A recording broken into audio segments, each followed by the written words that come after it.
𝐂𝐎𝐍𝐍𝐄𝐂𝐓.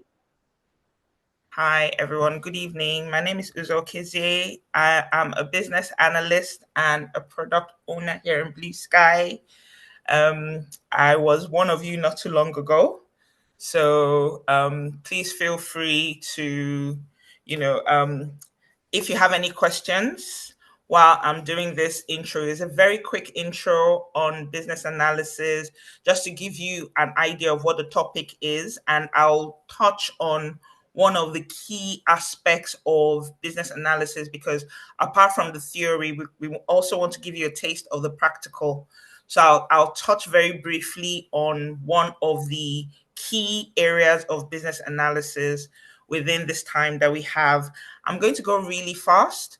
So please, if you have any questions while I'm talking, just write it down. I know I'll stop somewhere in between the first part and the second part, just to ask questions. But if you have any questions before then, write it down, drop it in the chat so you don't forget. And I'd really, really love your input. So if I have any questions or if I ask any questions, please respond. You don't have to get it right. We know that a lot of you may not have heard about this before, so we're not expecting anything, but try. Do you understand? Just participate. It's always fun that way, and you learn a lot more that way. All right, everyone. So, like I said, it's split into two parts. The first part is an overview about what business analysis is, who a business analyst is, who can be a business analyst, because obviously we know that this is a lot of you, this is your first time. You may have heard it, but I mean, it might be your first time. So I'm going to start on that premise that all of us are beginners. Okay. Then I'll just also talk about some key traits for success as a business analyst, because we know you just don't want to learn, you want to do. So, what are some of the key traits that will make you a success within the field, within the role? And then I'm also going to touch, because I'm very aware this is the 2 week free training. It's just a tip of what you're going to learn during the internship. So I want to give you a bit of insight as to what you gain if you come on board for business analysis for the next 3 months. It's awesome. I'm a BA. I've been a BA for about 3 years now. I love being a BA. So hopefully I'll be able to share some of my insights into the role and just give you a glimpse as to what the role is about. Okay. So one of the things I encourage as well, because you're going to be hearing a lot of terms, you're going to be hearing a lot of new words. I don't want you to get overwhelmed. This is being recorded, so obviously you're going to have the video. So the video is text heavy. I put in a lot of text because I know that you're going to have the video. So I'll run through it, but when you're looking through the video, you have time to kind of go through everything. Now, my personal tip to you is to have a glossary.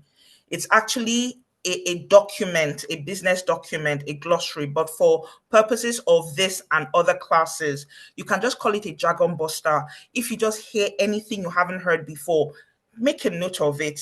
Do you understand? And then go and find out what the definition is. So you add that to your personal vocabulary, your personal knowledge. So it's not just something you just hear in passing. You hear requirements. You haven't heard what requirements is. Write it down. I'll give you a definition, but you can also add that to your own glossary, your personal glossary. As a BA, you have a project glossary, but for purposes of this training for the next 2 weeks, just have a personal glossary. So anything you hear that you haven't heard before, Scrum Mastery, QA, DA, BA, just write it down, okay? That way you retain a lot more. All right, moving right along. So we're going to start with what is business analysis, okay? So it's a process, yeah, for identifying what a business needs, understanding what a business process is, what it entails, and then recommending solutions to improve the performance of all those processes. Okay, so it applies to all businesses. We're talking about multinationals to mom and pop shops. business analysis is applicable to all of that. That's why a business analyst will always be in need. If a business doesn't have a business analyst, it's because they don't understand the value. But all businesses that understand the value of business analysts, they will always have a business analyst, because business analysis is so important. All business, they have goals, they have objectives, they have needs. So a business analyst is the one who identifies what those needs are, knows what the business does. What exactly does the business do? How can we improve the processes to get the objectives or the goals or the solution to either reach the goal or improve the performance? Do you understand? So that's why a business analyst can work anywhere.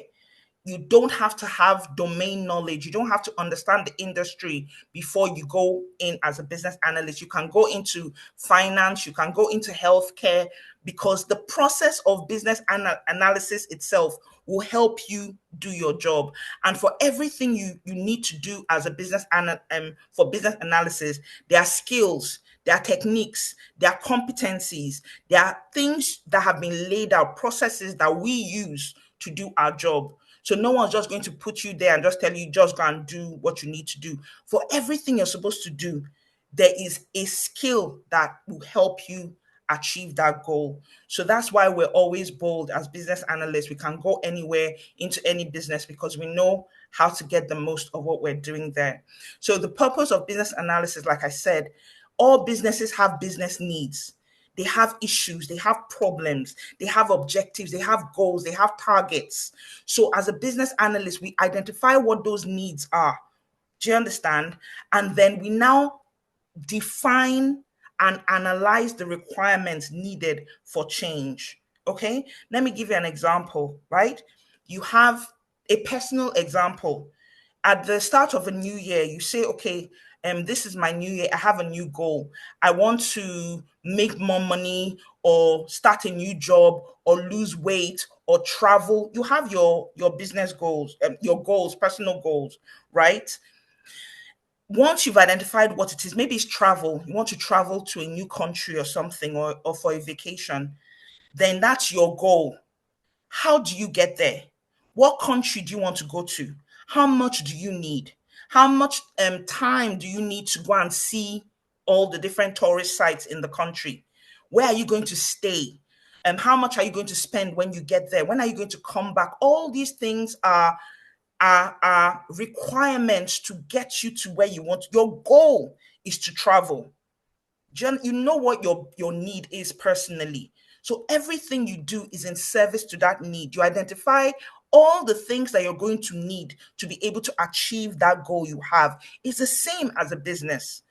Every business here, the executives, they have goals, objectives in order to increase our revenue, in order to get more customers, in order to make our customers happy. This is what we need to do.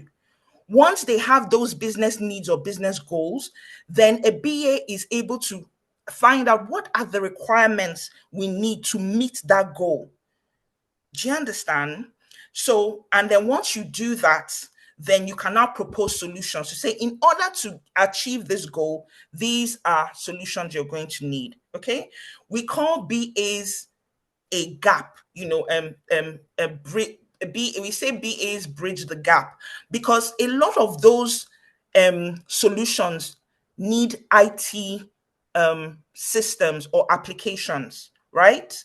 So, for example, like I said, you want to travel somewhere, you need maybe there's an app, a travel app you need. That's technology. You need maybe a banking app, an Uber app. Our whole world revolves around technology. So a lot of times, in order to meet those needs, there's a technological solution. There's an IT team that is needed to build the technological solution to meet that need. Now, the BA sits in the middle of the business and the IT development, mostly. A lot of times, I'm just using that as an example. The BA knows what the business needs, and then they understand what the IT development team needs. So the BA sits in the middle, and they're able to take those business needs and translate it so that the IT team understands what they need to deliver to meet those goals. So that's why we say a BA is a bridge between the business and the development team or technology. So they're able to translate the business needs to IT solutions or IT requirements. The development team knows exactly what they're supposed to deliver, what the solutions are, whether it's an app, whether it's an application, whether it's a system to enable the business do what it needs to do. So that's why BAs are so important. If not, the IT guys won't know what to develop, what to deliver. The business only knows that at the end of the day, this is the solution we need. How you do it, we don't know. We don't care. Just give us a solution at the end of the day. So it's the BA that sits in the middle of those two key functions to be able to translate them from one another. That's why we say that BAs bridge the gap. There is a gap between the business and IT, and the BA sits there and they're able to translate the business needs into IT requirements, and then the IT team is able to deliver the solution the business needs. Okay, and again, business analysis ensures that value is delivered. So when the IT team understands the business needs, then they're able to deliver it. If not, then the IT team, the development, they're not sure what they're supposed to deliver. Oh, we need an app to for our customers. What will the app do? What are the features of the app? Who are the users of the app? All these are questions that the development team needs to have answers to build a solution for the business. So it's the BA that does all that work in between. And like I said, there are techniques for doing all these things. So don't be afraid at all. Anybody, I'll get to that, but anybody can be a BA once you understand what the need is and how to provide solutions for it. Okay, so again, I explained what business analysis is. Now, a business analyst is the person who does all those things, right? So a business analyst elicits requirements, right? They interpret it, they document it, and they're able to do this with processes, services, software, analyze data, all the things I just talked about. It's the BA's job to be able to do all of that. Okay. So I always like adding this to my slides, right? Just to explain what it is.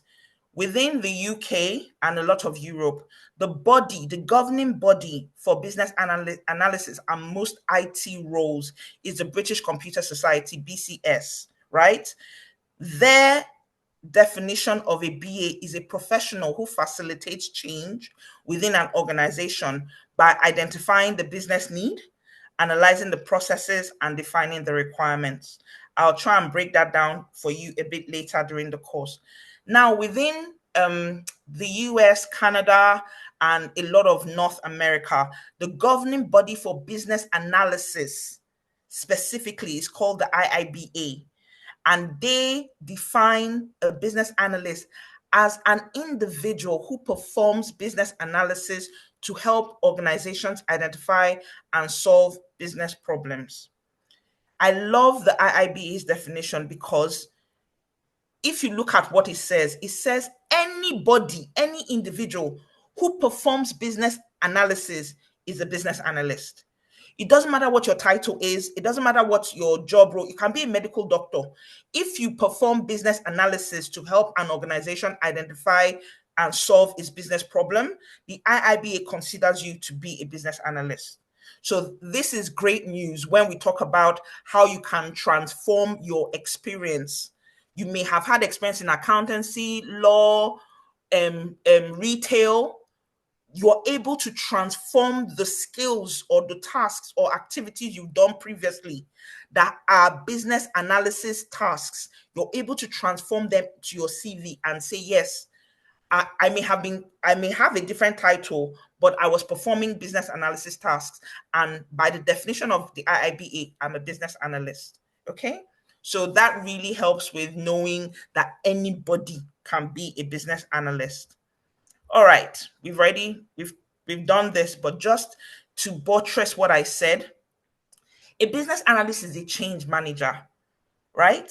a lot of organizations that employ business analysts, some of them know the value of business analysis. Some of them have had to suffer without a business analyst. They've wasted money, they've wasted time, their projects have failed, and they understand that in order to manage change properly, we need a business analyst. And then they start hiring business analysts, right? So I talked about the business analyst being a bridge between the business stakeholders and the development team. I'll explain who a stakeholder is a bit later, but just bear that in mind.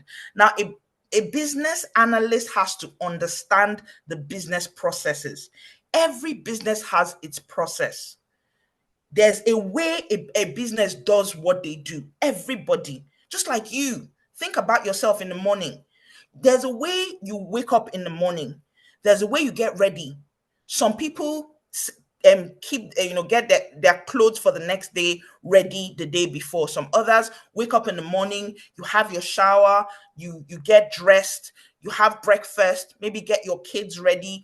All of that, you have your process. If you notice, it's repetitive. You do it regularly, especially when you have, it's called your routine. It's a process.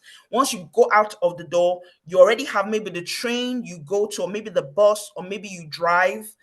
You get to work, you get to work by a particular time. You have your process. You get into work. There's a way you do what you do. So apart from even business, you personally, you have your own processes. Same way a business has its process. There's a process for sales, a process for marketing, is a process for finance, HR, all of that. There are so many different departments, and each department has its process. There are roles that sit within those work streams. They all have their processes. So every business runs on processes. So in order to change, you have to understand what that process is and what you want to change. Why do you want to change it? Is there a problem? Maybe there's a blocker. Maybe it's not efficient. In order to do something, we need 3 people to sign. Why do we need 3 people to sign? Why don't we need just 1 person to sign? It's a waste of time. Why do these 3 people need to sign? Isn't 1 person able to sign? So you now say, okay, if 3 people sign, it's a waste of time. Can't we improve this process so that only 1 person signs? And that way it's quicker. So there's so many different ways. Oh, we do this thing manually. They use a spreadsheet.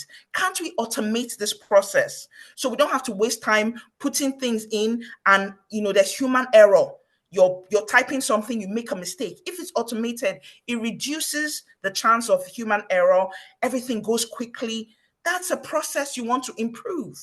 So in order to change, you have to understand what the process is, and then you say, okay, I've seen what the process is. I've seen all the different bottlenecks, all the pain points, and this is my solution to changing it, right? So again, that's just all I said here, basically. Again, maybe it's not even a business problem. Maybe it's an opportunity. Look, for example, AI has come in now. Most of the organizations adopting AI, it's not because their business have a problem. They just want to, there's an opportunity to do better. You just want to improve. So it's like, okay, why don't we take advantage of this opportunity? We're doing okay as we are, but if we take advantage of this opportunity, we could do better. We can do this thing faster.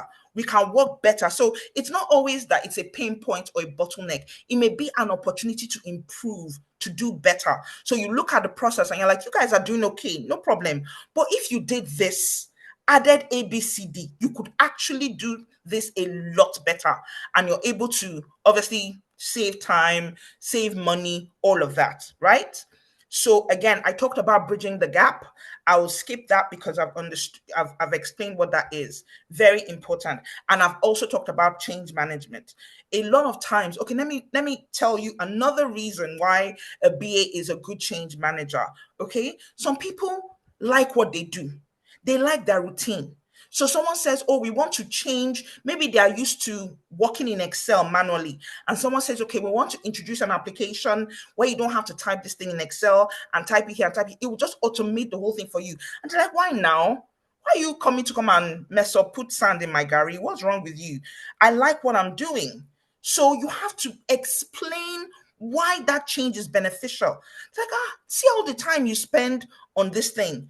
and you make mistakes, you have to go back again. Your manager will spot something. They will say, oh, why didn't you do it this way? Meanwhile, you spent so much time doing it. If we added this application, you won't need to spend all that time. You won't make mistakes, and it will leave you with extra time to do these other things you need to do. And then you facilitate that change management throughout the organization. You train people. It may be a new system that they don't know how to use.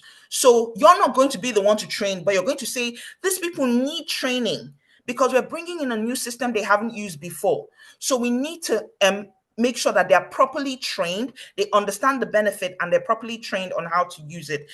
So it's change management. You're like, in order to have a smooth transition from where we are to where we want to be, we need to manage that change. And a BA is the one who says, it would be good if you did it this way, right? They're not the ones doing it. They're just saying, we've looked at your business.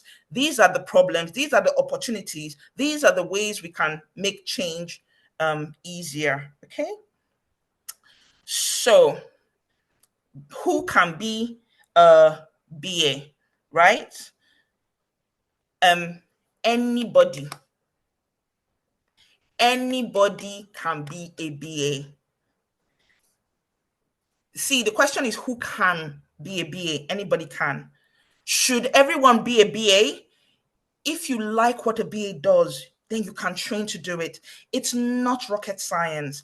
It's something that anybody can do. But do you have do you have that interest? Do you want to do? I love being a business analyst. I enjoy it so much. It's challenging. It's really fulfilling, especially when people value what you do. I came onto a project. There was a project that had been stalled, right?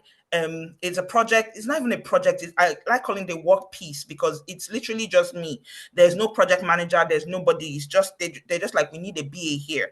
There was they want to introduce a new project in my organization, and it requires changing a form. Let me just put it that way. I want to simplify it. It requires changing a form, but that form is read by the CRM system.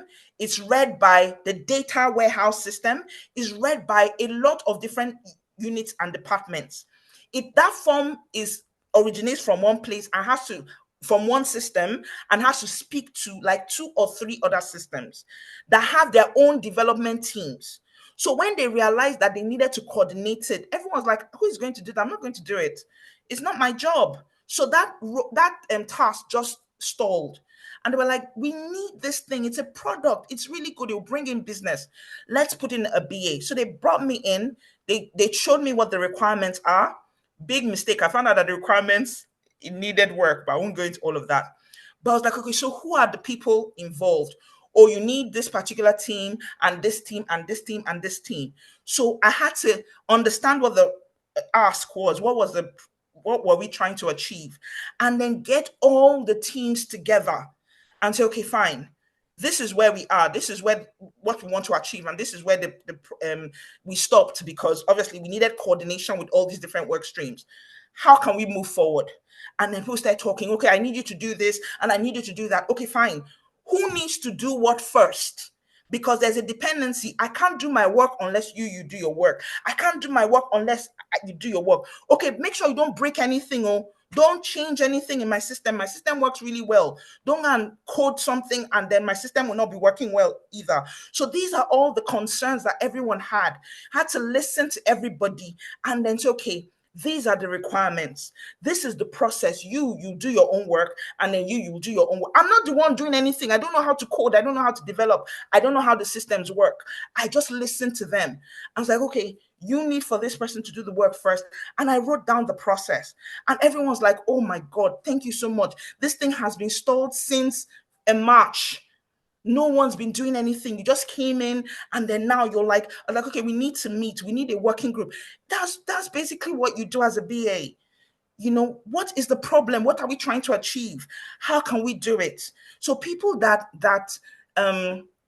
know the value, they are so appreciative. So you can train to do it. Anybody can do it, and that's what we want to do here. Okay, so again, this is just a quote, right?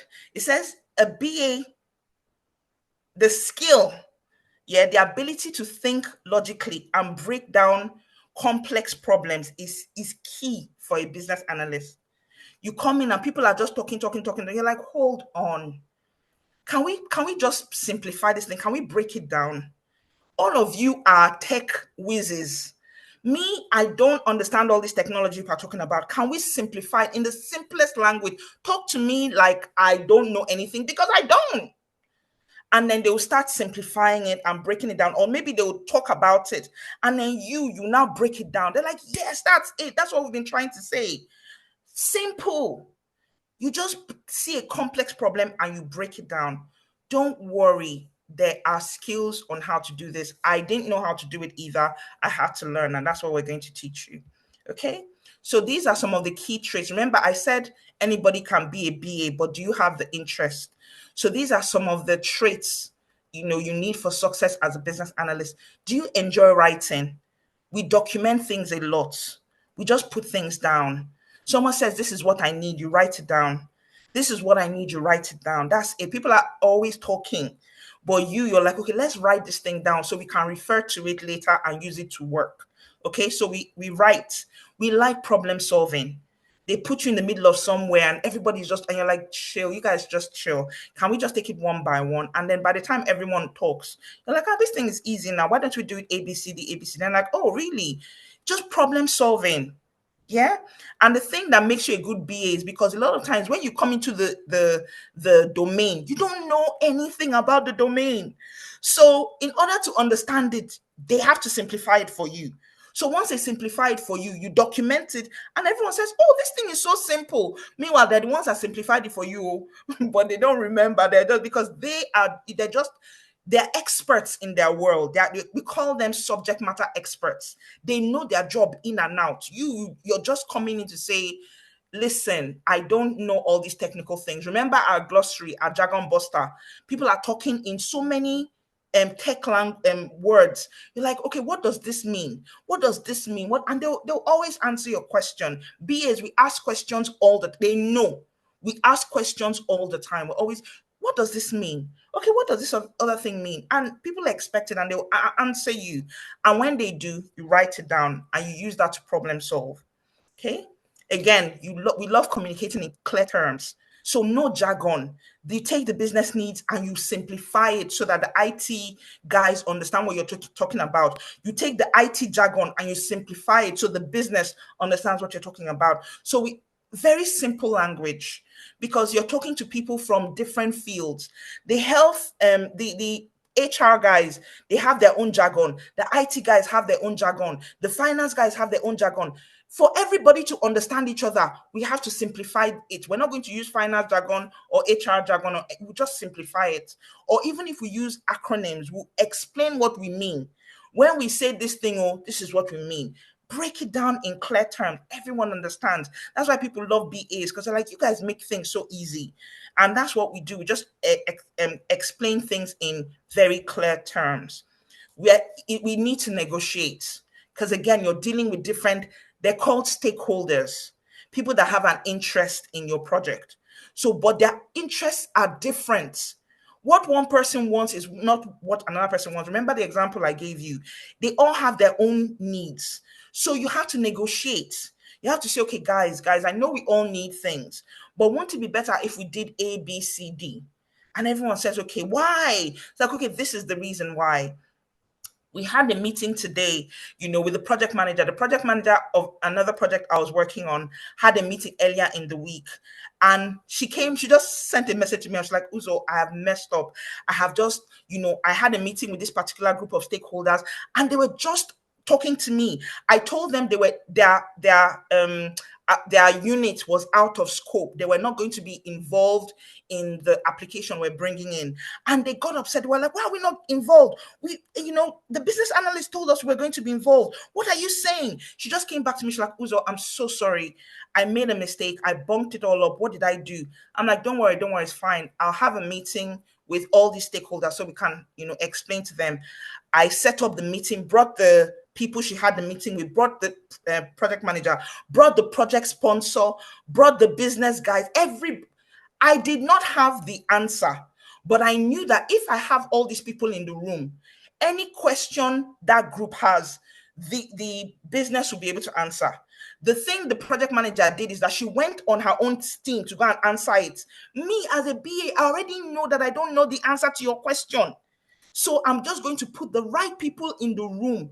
Do you know I did not talk for that meeting? Only at the end, after they've had the discussion, the project manager said, we're having this meeting because of, I made a mistake and I communicated wrongly and blah, blah, blah, blah, blah. And, that's why I asked Uzo to set up the meeting. And, in my email, I already told them why we were meeting. And then they ask questions, they talk. These people, they're bringing their bosses into the room because they were panicking. By the time everybody feels, okay, do we now understand how the project is going to go and why you are not really in scope, or you are in scope, why you're involved or you're not really involved? Everybody understood. At the end of the meeting, I was like, okay, well, so since all our questions are answered, we can move on. That's all I did. That's all I did. And everyone's like, Uzo, you're a lifesaver. Thank you so much. Why? I just put the right people in the room because I knew that you don't just go and be having meetings with people. I know I don't know it. Do you understand? So you're having meetings with people, they'll ask you a question you may not understand. So me, I always like having the right people in the room. When they ask a technical question, the people with the technical answer will respond. If I need to document anything, I'll document it, make it clear. But I'm not just going to, act like I know everything, so you need to be able to negotiate. People are talking and they're like, why? You're like, don't worry, chill, it's fine. This is why we're doing it. And at the end of the day, everybody's happy. Okay, so you have to understand processes and how processes work. And I've explained all of that. Every business has processes. So you have to understand how it works, because in order to change something, you have to understand how it works. Okay. So these are some additional skills. You have to be creative and innovative. There are some issues you may find and you come across, and they're just ways that you just creatively resolve the issue. Okay. Don't be afraid to research. Remember, I told you that BAs can go into any department. My organization is very big and multifaceted.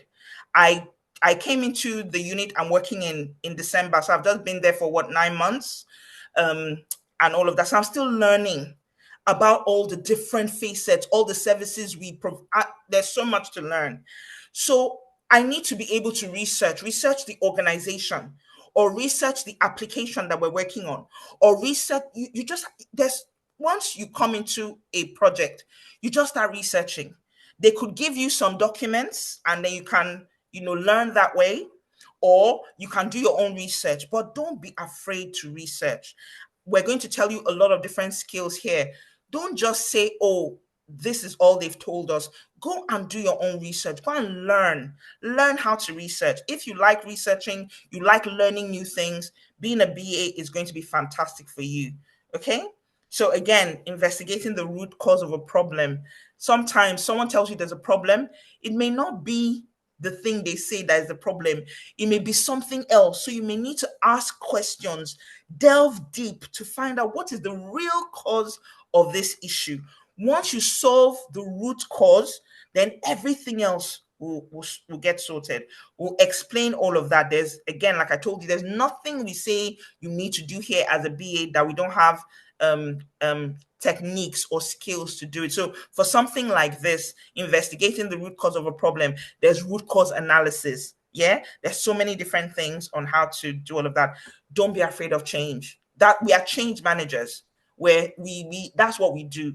All our projects are about change. So embrace change, work with it, tell people how to like change it at all. Some people don't like it, but we like it and we embrace it and we're all for it, and so much more. Okay, so there are so many different kinds of business analysts, so many. For as many industries as there are business analysts. In fact, there are people that are doing the work of a business analyst that have other titles. So even the ones I'm going to tell you are not even close to all that there is. Okay. So we have the generalist, right? They can work anywhere. They're just your BA, work in any domain, do any particular thing. And you have systems analysts. There are some organizations that they want someone who understands their systems.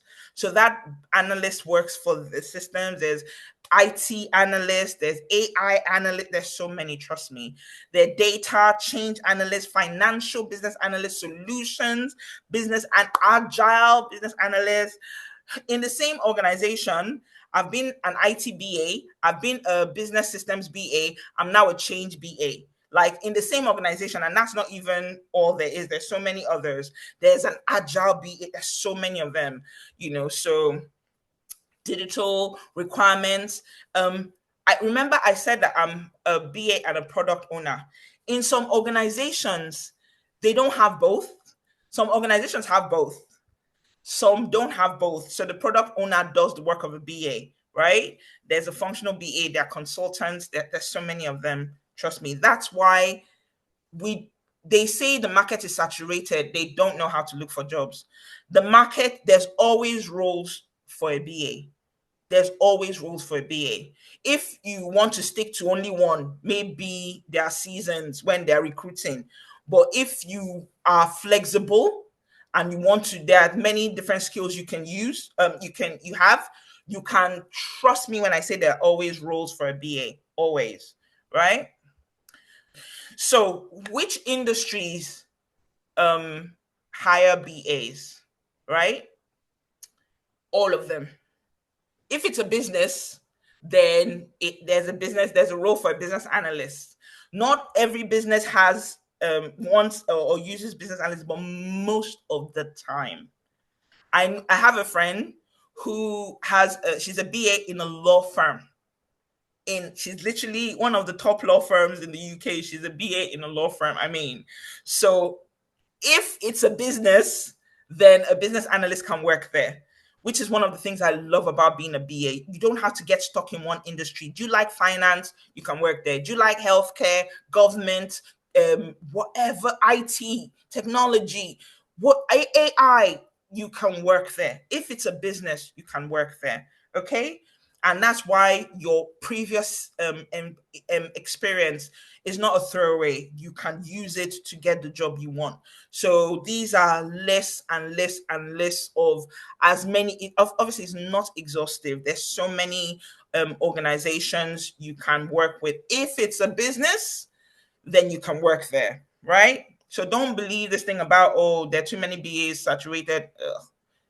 Trust me, if as business is still hiring, then you can get your role. Okay. So again, like I said, understanding the distinctions between all the different VAs, it helps you communicate your value better. Do you understand? Especially for people who may not understand. There's some people that they cannot do without BAs. They know the value. Some others, you may have to educate them on why you need them for the business. Okay. So when you understand, like I told you, there's nothing we want to do as a BA that there isn't a roadmap for. There are competencies. So knowledge, behavior, attributes, things that you want to learn how to manage stakeholders. There's a way to do it. You want to learn how to facilitate a workshop. There's a way to do it. There's a way to manage relationships. Whatever you're asked to do, there's a competency and a skill on how to do it. So their competencies, their skills, practical abilities, right? Active listening, stakeholder communication, problem solving, all the things I told you that BAs need to be good. They're skills you can be taught, right? There's nobody that is born a BA, right? You learn all these things. And then there are techniques. So there's a method on how to do all these things, right? And not just one, there are many. There are many. User story mapping. Do you want to prioritize? There are ways to do it. Do you want to model a process? Root cause analysis, like I mentioned, use case, there's all these things are techniques. And then there are tools, right? So you want to map a process. There's a tool that can help you do that. Visio can help you do that. You want to document your user stories. Azure DevOps will help you do that. So you want to create a wireframe. Balsamic is a tool that will help you do that. So like I told you, Don't worry if you've never done it before. You're going to be taught all these things. I know it sounds like a lot, but remember, there are many of us, I have worked, this company I work for is my first job as a BA, as a proper BA, right? And I've grown exponentially in this role. I'm learning all the time. I'm still learning. But this internship sets you up to be able to you're able to work as a BA. You have the skills to work as a BA. So all these things we're talking about, we will teach you. Okay? But these are the things you need to succeed as a BA and to show your value as a BA. Okay? So again, within the internship, because this is the free training, so we're not going in depth. This is still introduction. I don't even know if I'll be able to go in depth. I'll probably skip really quickly the course I'm going to um the topic I'm going to talk about because there isn't that much time. But in the internship, we'll go in depth. That's a full class on its own, it's a full module. So I'm just going to give you a summarized version of it. But even while you're in the internship, you're going to be using so many different tools to collaborate and to work as a BA. So there's Balsamic, Jira, Azure DevOps, Visio. There's so many of them. SharePoint, Miro, we already know Microsoft 365. So yeah, but as in the internship, we're going to give you access to these tools and teach you how to use them. There are people in my organization that don't know how to use Azure DevOps. They don't know how to use ADO, but that's what we use for our project here. So going in, a lot of in personal development, I had a training for people that have been in the field years than me. I was teaching them about Azure DevOps and how to manage projects in Azure DevOps. There are agile coaches that are brought in to teach people what we do here for our projects.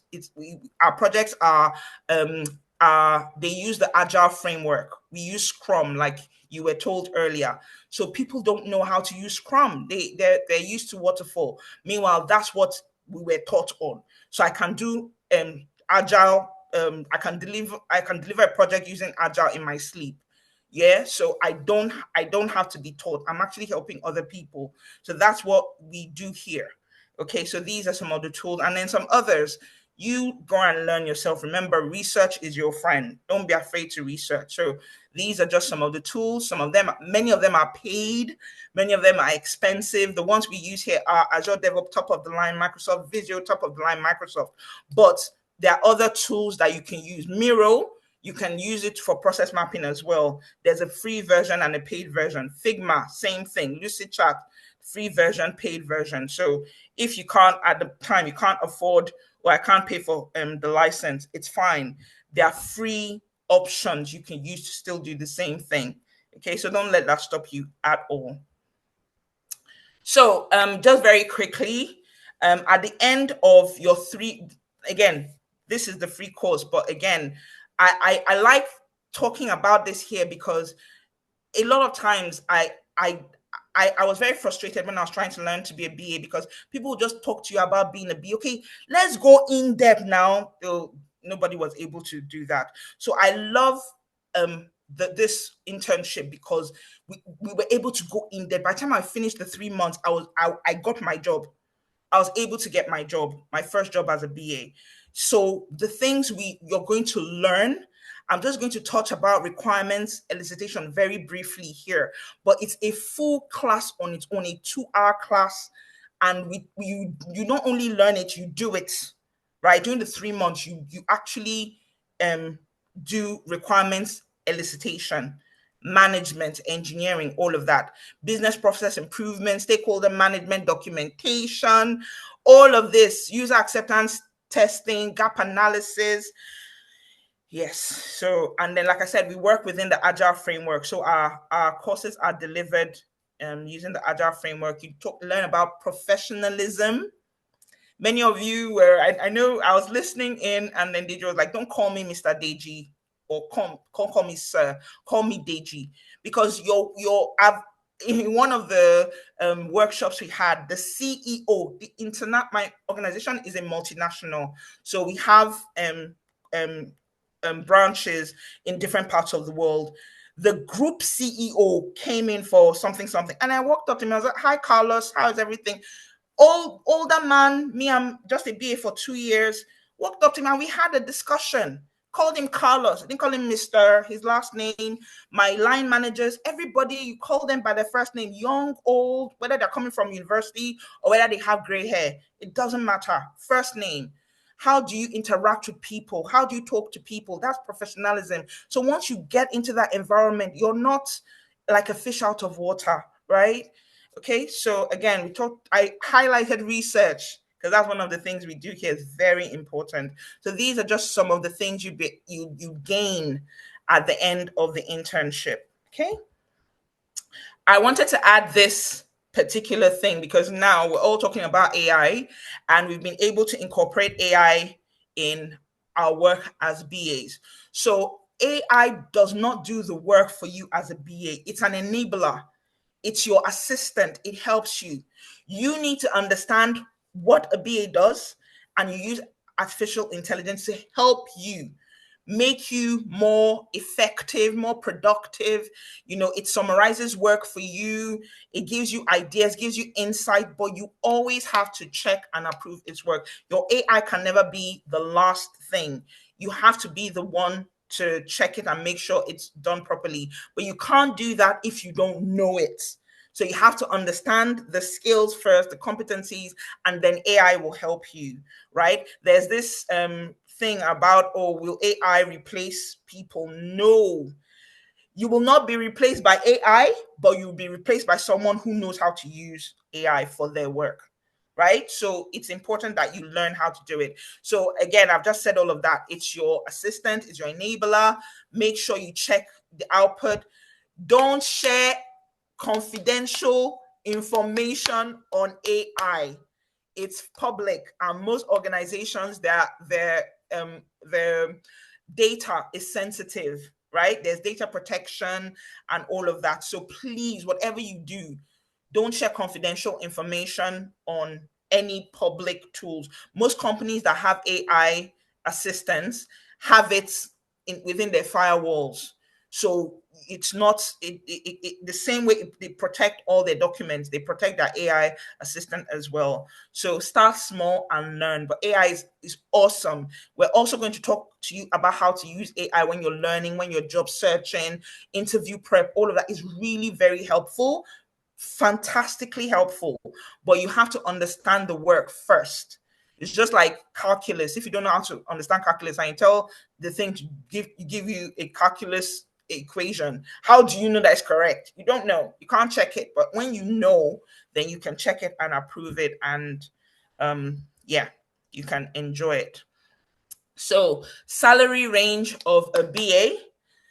I use London as a central point, but we all know, may not all know, but London, their rates are normally a bit higher, not by that much, but a bit, because obviously it's a city, is more expensive. So the low end for entry level is 36, and then on the high, this is for senior BAs, lead BAs. You start going into the 150K and all of that. And again, experience gives you higher salaries. And some industries, finance, technology, their salaries are usually higher. I talked about location. London and some other main cities are a bit higher, not that much. Trust me, not that much, but a bit higher. And then your specialization. So sometimes if you're a BA and you have another specialization or some unique skills, you can earn a bit more. So all these things are nuances, but the salary is really good, really, really, really good. Okay. So before I go into the quick summary of the course, because like I said, this is the theoretical part, I want to go a bit into the practical explanation of one of the main skills as a BA. Do we have any questions based on what you've heard so far? I'm sharing my screen, so I can't see if any hands are up. So I don't know, Juliet, or you can unmute and ask your question. No one. Okay. All right, no one. So hopefully You train us in a very hot way that we understand. Maybe that's why. Okay, it's an introduction. So yeah. But now let me go. Since there are no questions, I'll quickly, especially because I know my time, I'm literally on 10 o'clock. So I apologize, guys. If you don't mind giving me some more time, I'll just quickly go through the practical bit. I know it was supposed to be from 9 to 10. So I apologize. If you don't mind giving me some more of your time, I'll just quickly talk about the topic we're going to talk about. Don't worry, it won't be a long one. I like I said, I made it text heavy so you can refer to it in the video. So we're going to talk about requirements, right? I've talked about it while I was talking, but now we're going to explain what exactly is our requirements. We're going to introduce you to requirements elicitation techniques. We're going to do a bit of a practical demo and take home tasks as well. Okay, so Yes, you are free to proceed, but thank please don't you. exceed the next 30 minutes. I won't. I'll make it as fast as I can. I won't. Thank you so much for that. Thank you. A tax at the end of the day. Thank you. No problem. Will do. All right. So, why do projects fail? Right? If you look at this, right, it basically explains that there are many different reasons why project fails, right? Lack of communication, lack of risk management, lack of resources, pure scope definition, 15%, 14%, 17%, all of that. But 50% of why a project will fail is poor requirements definition. I could tell you stories. That example I gave you, the issue was the requirements, and it's still the issue even now, right? So anyway, I won't go into all of that, and that's the reason why people end up bringing in BAs, because they realize that they made a mistake because they did not define. They may have thought they did, but they did not define their requirements. And 50%, half of all projects fail because of lack of or poor requirements definition. So, what exactly is a requirement, right? I told you that all businesses have needs and objectives and goals, targets, right? The requirement is, what is that need or condition that a particular solution or product must meet in order to deliver value to the stakeholders. Remember the example I gave you initially. You want to travel, right? I want to travel. Let's be clear. Maybe I want to travel to Iceland, or let's say Norway, to see the Northern Lights. One of my, goals. What would it take for me to go from where I am today to Norway to spend some time to see the Northern Lights? Those are my requirements. It will require money. How much money? It requires transportation. What transportation? From where to where to where? Remember, it's not just a straight thing. I have to go from here to the airport, from the airport to the hotel, from the hotel. That's so, and then back. Transport. What about time? I need to take time off from work. How many days do I have? What about clothes? It's chilly. It's cold. What do I need? So when you list everything you need, each one is a requirement that you need to fulfill in order to meet your goal. And this is me giving you examples that we can all relate to. Every business. Oh, we need a mobile app. Great, fantastic. You need a mobile app. What kind of mobile app? How are we going to host it? Who is it for? How much will it cost? What are the features? There's so many questions. There's so many questions. A requirement is that condition that you need to fulfill in order to deliver the value, not just value, but the specific value that the stakeholders need in order to meet their business needs. That's a requirement, right? So the requirement describes what the need is. It needs to be documented. It's not just people that are talking about. You need to write it down, right? So this is what the need is, and this is the expectation that at the end of this project, we're going to have this particular need met. What about the roadmap? it provides a roadmap. Remember our trip to Norway. By the time I have all those requirements listed, I have an idea of what I'm going to do. My roadmap, I have my trip planned. That's what a roadmap is a plan to get from where you are to where you want to go. So for design, remember that mobile app, a team is going to design it and deliver it. They're going to develop it and they're going to deliver it at the end of the day. So once you have the requirements listed, the team knows what they're doing. You can't just go to a development team and say, I need a mobile app. And here, so what? What do you want us to do? How do you want us to design it? How do you want us to develop it? Your requirements give you that information. And at the end of the day, it makes sure that your solution meets the business needs. When I have listed all those requirements to my Norway trip, and I have met all those requirements, I have gone to Norway, seen the Northern Lights, enjoyed my trip, done everything I wanted to do, the touristy things, eat the local food, meet the locals, whatever, and come back satisfied that I have had the holiday of my dreams. And so the business will be able to get the solution it needs for that business need because you have the requirements listed. And then your guaranteed value. It's not just that someone said, this is what I want, and then you deliver them something complete. They're like, this is not the color now. This is not the shape. Oh, why did you do it this? Oh, how many of you have tried to send your clothes to a tailor in Nigeria? Imagine that nightmare. You just described a wonderful thing and the person delivered something and like, what nonsense is this? It doesn't fit properly. It doesn't look right. It doesn't. So, but at the end of the day, when you have the right requirements, you make sure that you're able to deliver value and your stakeholders are that's you all everybody who has an interest, who benefits from that project is satisfied. Okay. So we all know the popular internet meme, right? This is what I ordered and this is what I got, right? So this is the version of it for BAs, right? So this is what the customer said they wanted. The product manager understood this from it. The engineer designed something different. The programmer wrote the code for something different. The sales executive or the sales team described it differently.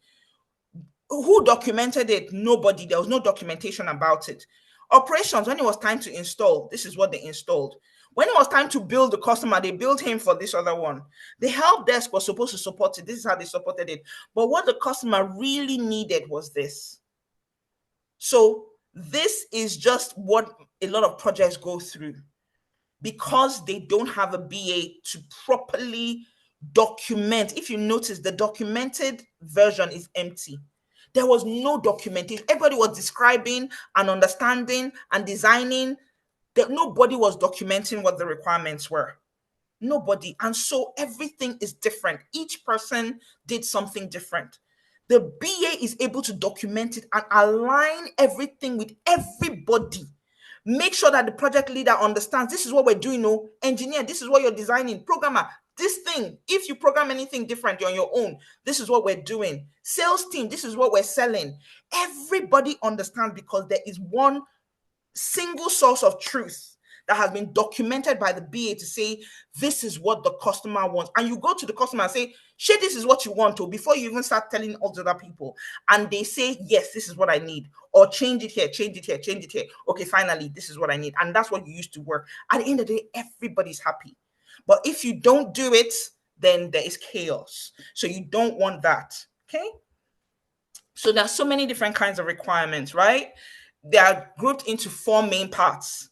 There's the general requirements. So these are the business requirements, right? So policies, legal, all kinds of different things, business continuity, all of that. You have the technical requirements. What are the software requirements, hardware requirements, all of that. Internet requirement, user interface. You have functional requirements. How do you want the system to act? What will it do? When the user clicks a button, how will the system respond? We do it subconsciously now. When you go to a website and you click on about, a page opens, about us. Someone had to program that to happen. You go to Amazon, you click on something, it goes into your shopping cart. It's easy, but someone had to write the requirement, someone had to design it, someone had to develop it before it was made available to you. So that's what the functional requirements are. How does the user interact with it? And when the user interacts with it, what does the system do? All these things are documented and developed, and that's where you come in. Then a non-functional requirements. Have you ever been on a website and you click a button, and before that website will open, hey, just you will wait. The wind will just the wheel will just be turning. It's like this website is hard to use. So, what is the performance? How quickly? How many seconds when a user clicks the page do you want the page to load? 2 seconds, 5 seconds? How many people? Maybe if there are only 2 people on the site, it's fine. You bring in 200 people, the whole thing crashes. I don't know how many of you have heard, Disney. People were unsubscribing from Disney. There were so many people unsubscribing from all over the world that their page crashed because it was not used to so many people. There's someone that has to write a program to make sure whether it's 5 people or 5 million, that site will not crash. That's a non-functional requirement. How many people can this site hold? All these things are different requirements for building an IT system or a software application. Okay, so all these are different kinds of requirements. There's so many. There's stakeholder requirements, there's user requirements. There's so many, but the ones I told you are the 4 main parts. How do you get these requirements, right? You don't just know the requirements. You have to find out what the requirements are. So again, remember, I told you as a BA, whatever you're asked to do, there's a way to do it. So it's called elicitation. If you're used to BA terminology, you may have heard requirements gathering. We don't say that anymore because it almost seems like, oh, you're just going to go and gather like a gathering apple from a ripe apple from a tree. Elicitation is harder. You have to ask specific. It's almost like you're digging for diamond. You have to dig. And someone say, oh, this is what we need. Then you start asking questions. By the time you ask more questions, you'll be like, oh, actually, what you thought you needed, you may need something more, or you may not need it. So it's not as simple as just going to someone and the person is giving you requirements. There's some work that needs to be done to elicit, to draw it out, right? That's requirements elicitation. Is the process of finding out what exactly does your project need to achieve, and what how are you going to achieve it, basically, right? It's important, it is vital, it is critical in business. And if you go to any business analysis job, they'll ask you, you must know how to elicit requirements. You must understand requirements management, requirements documentation, requirements. There's no interview you go to that they won't ask you this question. Like I said, this is just to touch on it. We're just going to summarize it. But in the course, it's a full course, like at least 2 hours. And then there are other, sessions that will talk about it. So don't worry, we've got you, okay? It's fine. So you need to identify, firstly, who has the requirements. It's not just anybody. You have to find out who your stakeholders are. I've been talking about stakeholders. I'm going to get to explain that. But again, your stakeholders is anyone who has an interest in your project, right? So these are the people. There's some people that understand what that project needs to deliver. You need to identify who they are, and then elicit the requirements from them, get the requirements from them. Then you document the requirements, you confirm and approve those requirements before you can share them with the development team, and they will start building. All right. So there are so many ways of eliciting requirements. Remember, I told you there are many techniques. There's document analysis. They'll give you documents, you read them and understand what the project is about and what it needs. You may need to observe some of the users. Okay, I want to see what you do, right? You watch them work, and by the way they work, you can write out or elicit what the requirements are. Their interviews, their workshop, there's so many different techniques. These are just 6, there are loads. All right. Then remember, I've been talking about stakeholder. So who exactly is a stakeholder? A stakeholder is any individual or group who has an interest in the outcome of your project, right? They can either influence or be influenced by the project. So it's everybody from the head of the department to the user, of the customers, the what do they call it? The maybe a government body, right? It could be a supplier. It could be even the investors. It could be, there's so many different people that have an interest in that project. That person is a stakeholder, right? So even you have to know how who a stakeholder is and then who your key stakeholders are. When I say key, these are the ones. Remember, I said they can influence or be influenced by. Your key stakeholders, most of the ones are the ones that can influence it. So are they the ones that are sponsoring the project? If they're not happy, they'll pull the funding on your project and chicken, our project has gone to bed. Or they are the ones who need to tell you exactly what the project needs to do, right? So there's some key stakeholders. Those, they're very important. So you have to know who your stakeholders are and then who your key stakeholders are. Okay, I need to go really quickly. They're the ones that will give you your requirements, right? And they're the ones that will approve, or you're working with them throughout the project. They'll give you the requirements, they'll validate it, they'll confirm it, they'll approve it, right? So yeah, I've said all of that. Okay, so your requirements become your user stories in an agile project, right?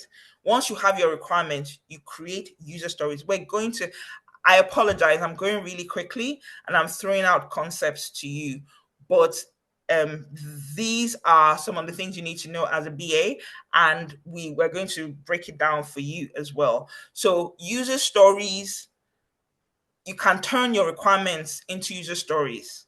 Your user stories are tangible features. Remember, I told you that the BA is a bridge between the business and the IT, um, your IT team, your development team, right?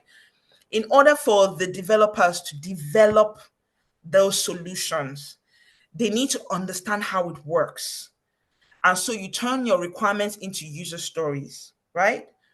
And then when you turn them into user stories, the development team can develop it and create the final solution to meet those needs. And the user stories are usually in this particular format. So you can say, as a user of, let me use something we all know, a mobile banking app, for example. As a user of NatWest mobile app, so I'm a user, you've said as a, so you've identified who the user is. As a customer of NatWest, as a user, I want to be able to go into to check my bank balance. I want to go into my account so that I can check my bank balance.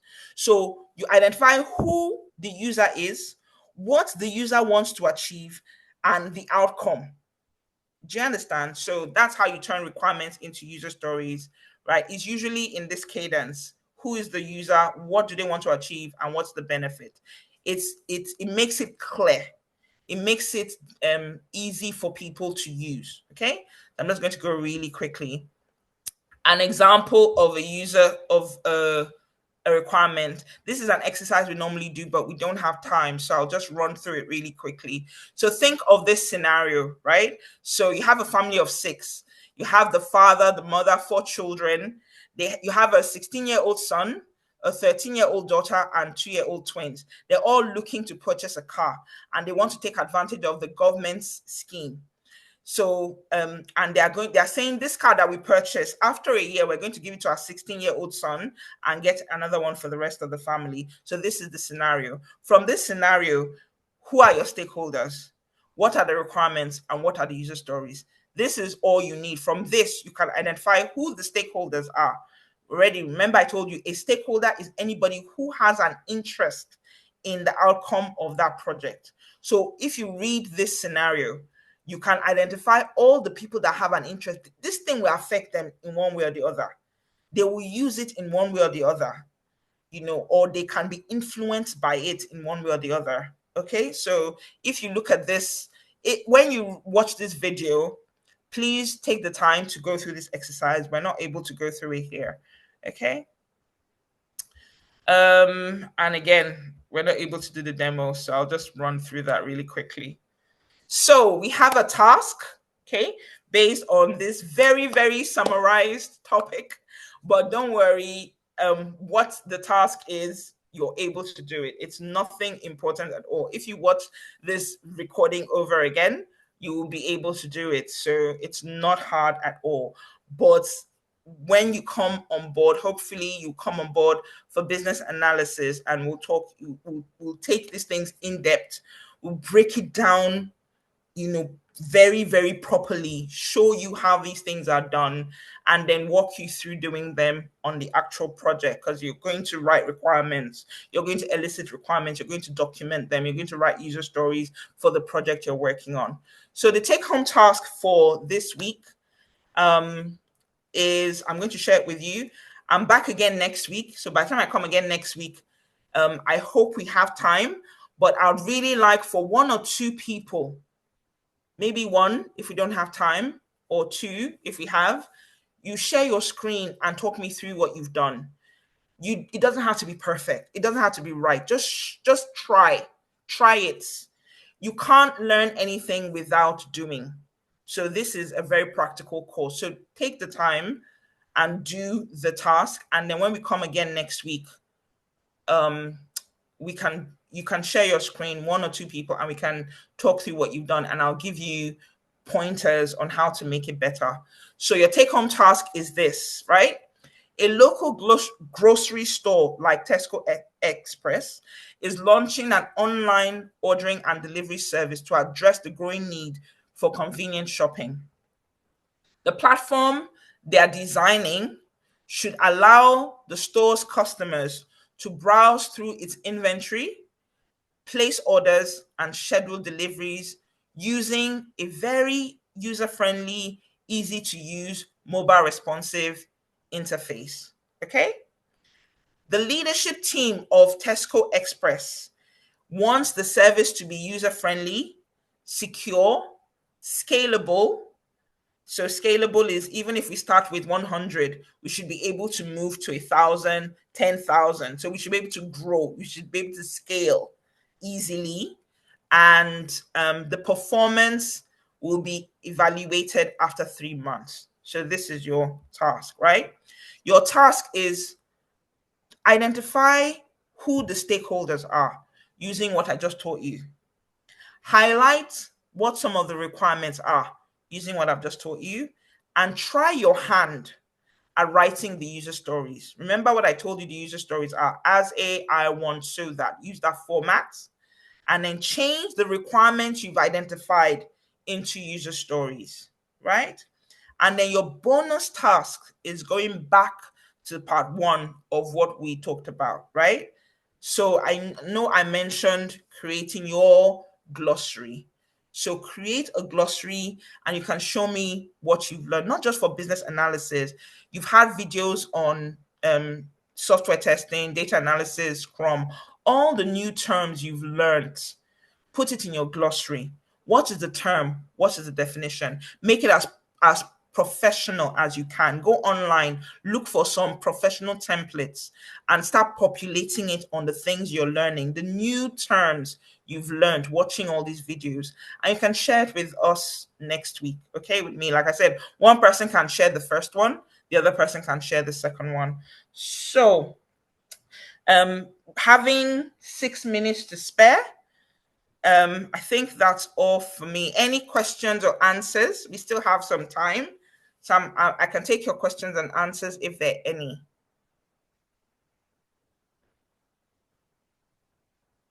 I have a question. Please go ahead. Okay, so I want to ask, on the average, how long does it take for requirement elicitation? I'm so sorry. The line was a bit jumpy. Could you repeat that again?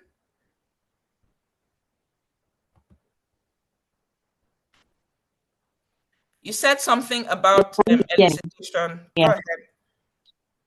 So I was asking, on a average, how long does it take for requirement elicitation?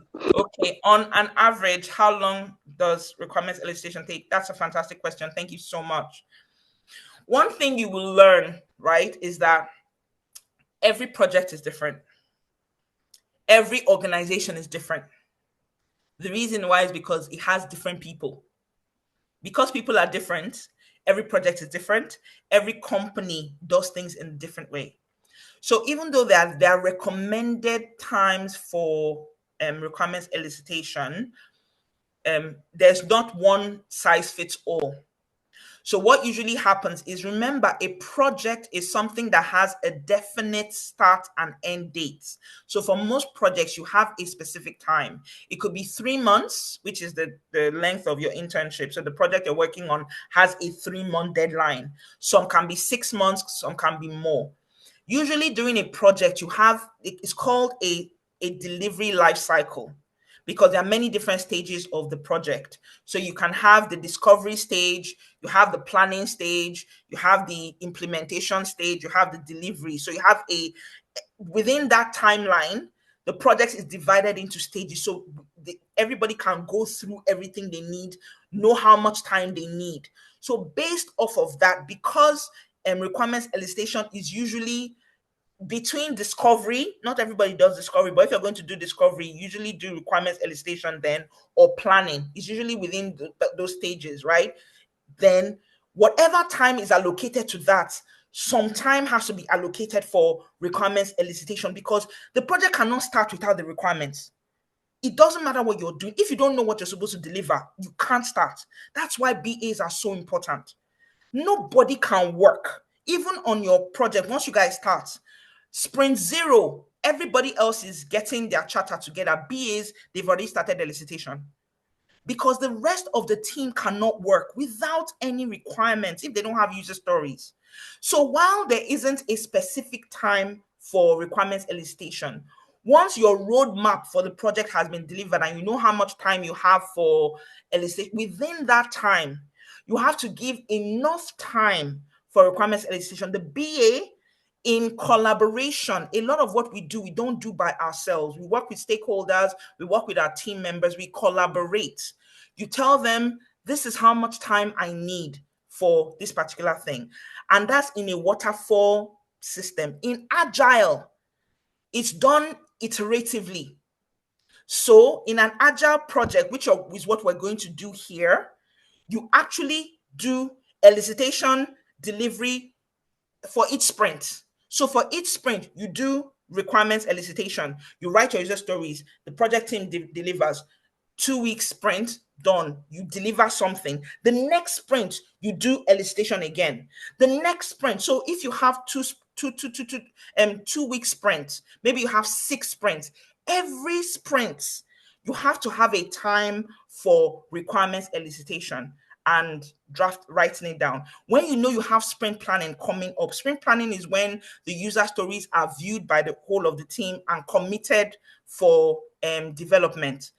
If you know your sprint planning is coming up on Monday, your elicitation and approval must be done before that Monday.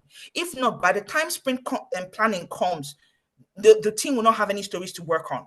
So basically, the short answer is, BAs, we work collaboratively with the team to understand how much time we have for what we're doing.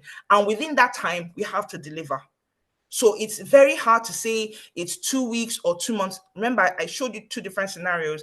In a waterfall project or framework, if you're using framework, it's divided into life cycles, into stages.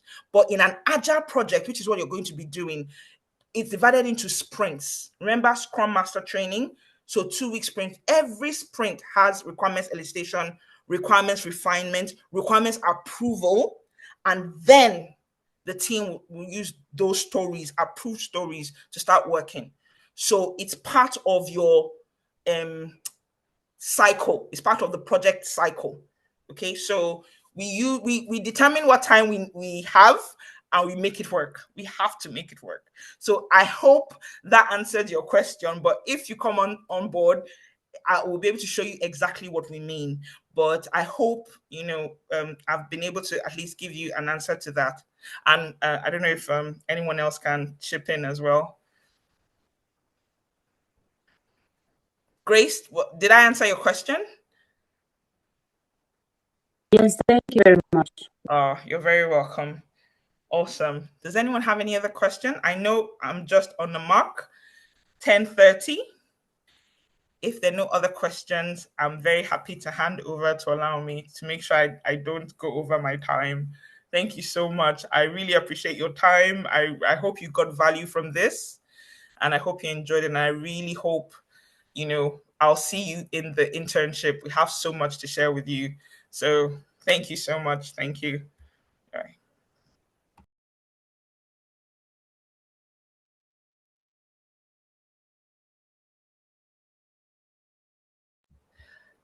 Juliet, are you here? Allow me. Are you here?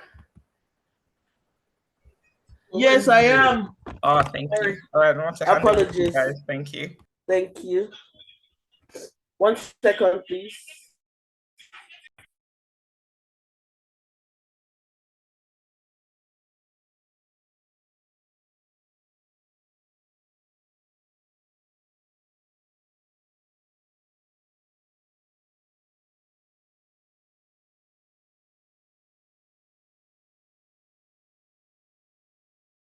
Apologies. Once. I knew my network would be crappy if I speak with my laptop, so that's why I had to switch to this one. Thank you so much, Uzo. Apologies. We've already spoken about the videos. Does everyone have any other question or anything? Everyone all good? Okay, I want to believe silence is a good thing for this. We're not going to have anything over the weekend. Our next session will be on Monday. So see you guys on Monday for a Q&A and everything. We'll let you know how it goes anyways. We'll post it on the general platform. Thank you for your time. Enjoy the weekend. Happy Friday. Thank you so much, Uzo, for your session once again. We really appreciate it, and we always learn a lot from you every time you speak. Thank you, thank you, thank you. We'll see more of you next week too. So cheers, everyone. Enjoy the rest of your weekend. Thank you. Thank you and Good good night, night. everyone. Bye. Good night. Good night. Thank you. Thank you.